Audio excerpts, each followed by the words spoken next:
Praise the Lord. கர்த்தருக்கு மகிமை உண்டாவதாக.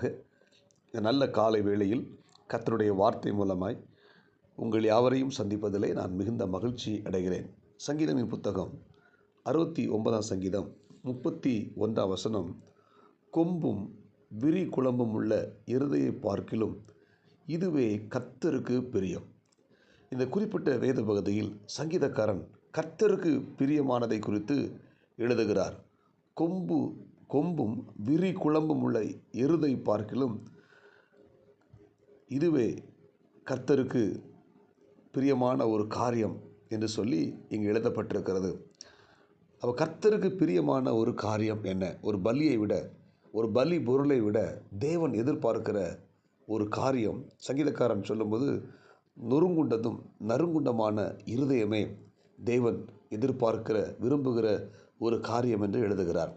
அன்புக்குரிய தேவனுடைய பிள்ளைகளே, இன்றைக்கு நம்முடைய வாழ்க்கையில் நாம் தேவனுக்கு பிரியமானவர்களாய் ஒவ்வொரு நாளும் தேவ சமூகத்தில் இருக்க வேண்டும். தானியேல் தேவனுக்கு பிரியமானவன்.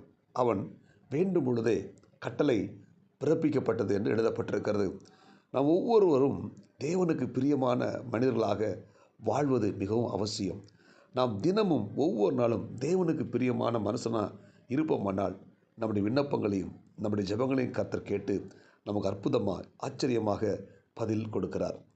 இந்த குறிப்பிட்ட வேத பகுதியில் தேவனுக்கு பிரியமான காரியம் என்ன என்று சொல்லி பார்ப்போமானால் 30ஆம் வசனம் சொல்கிறது, தேவனுடைய நாமத்தை பாட்டினால் துதித்து அவரை ஸ்தோத்திரத்தினால் மகிமைப்படுத்துவேன். கொம்பும் விரி குழம்பும் உள்ள காளை எருதை பார்க்கிலும் இதுவே கர்த்தருக்கு பிரியமான காரியம் என்று சொல்லப்பட்டிருக்கிறது. முதலாவது பார்த்திங்கன்னா, தேவனுடைய நாமத்தை பாட்டினால் துதிப்பது அவருக்கு பிரியமான காரியம். ஒவ்வொரு நாளும் ஒரு தேவனுடைய பிள்ளை தேவ சமூகத்தில் வந்து அவர் நாமத்தை உயர்த்தி பாடல்களை பாடி அவரை துதிக்க வேண்டும். பாடல் பாடி அவரை ஆராதிக்கும் போது, அவரை மகிமைப்படுத்தும் போதும் நம்முடைய வாழ்க்கையில் தேவன் மிகப்பெரிய அற்புதங்களை செய்கிறார். பவுலும் சீலாவும் சிறைச்சாலைக்குள்ளிருந்து கைகள் கால்கள் கட்டப்பட்ட நிலைமையில் இருந்தாலும் அவங்க 2 பேரும் என்ன செஞ்சாங்க? பாடல் பாடி துதித்து அவரை ஆராதிக்க ஆரம்பித்தார்கள். பாடல் பாடி துதிக்க ஆரம்பிக்கும் பொழுது பவுலும் சீலாவுடைய கைகள் கால்கள் கட்டப்பட்ட அந்த சங்கிலிகள் உடைந்து போய்விடுகிறது. சிறைச்சாலை கதவுகள் அசைகிறது. 2 பேரும் விடுவிக்கப்பட்டார்கள். அன்புக்குரிய தேவனுடைய பிள்ளைகளே, தேவனுக்கு பிரியமான காரியம் என்ன? நான் ஒவ்வொரு நாளும் தேவ சமூகத்தில் பாட்டினால் அவர் நாமத்தை மகிமைப்படுத்த வேண்டும். தேவ சமூகத்தில் உற்சாகமாய் பாடல் பாடி அவரை துதிக்கும் போது, அவர் நாமத்தை உயர்த்தும் போது அதுவே தேவனுக்கு பிரியமான ஒரு காரியம். யோசபாத் ராஜாவின் நாட்களில் பார்த்தீங்கன்னா 3 ராஜாக்கள் யுத்தத்துக்கு புறப்பட்டு வருகிறார்கள். இப்போ இந்த யோசபாத் தேவ சமூகத்தில் போய் ஜெபிக்கிறான். ஆண்டவரே, ஏராளமான கூட்டம் வருகிறார்களே, நான் இவர்களுக்கு முன்பதாக நிற்க பலனில்லாதவனாக இருக்கிறேன், என்ன செய்யலாம் ஆண்டவரே அப்படின்னு சொல்லி இந்த யோசபாத் ஜெபிக்கிறார். அப்பொழுது ஆண்டவர் சொல்கிறாரு, யுத்த காலத்தில் பாடல்களை நிப்பாட்டி நீ பாட்டு பாடி துதிக்க ஆரம்பி என்று சொல்லுகிறார். இந்த யோசபாத் ராஜா கர்த்தருடைய வார்த்தை கீழ்ப்படிஞ்சு யுத்த காலத்தில் பாடல்களை பாடுகிற அந்த ஆசாரியர்களை முன் வரிசையில் நிப்பாட்டி பாடல்களை நிப்பாட்டி அங்கே கர்த்தரை பாடி ஆராதிக்க ஆரம்பிக்கிறார்கள். எதிரிகளை வரும்போது, யுத்தத்துக்கு புறப்பட்டு வரும்போது இவங்க பாட்டு பாடி ஆராதிக்கும் போது எதிரிகளுக்குள்ளே குழப்பத்தை ஆண்டவர் ஏற்படுத்தி அவங்களே வெட்டுண்டு செத்து போய்விட்டார்கள். ஒரு மிகப்பெரிய வெற்றியை இந்த யோசபாத் ராஜா பெற்று கொள்கிறான். கத்தி இல்லாமல், ரத்தம் இல்லாமல், ஸ்தோத்திரம், இவங்க சண்டைக்கு போகாமல், யுத்தம் பண்ணாமல் வெறும் பாட்டு மட்டும் பாடியே அந்த எதிரிகளை வீழ்த்தி விட்டார்கள்.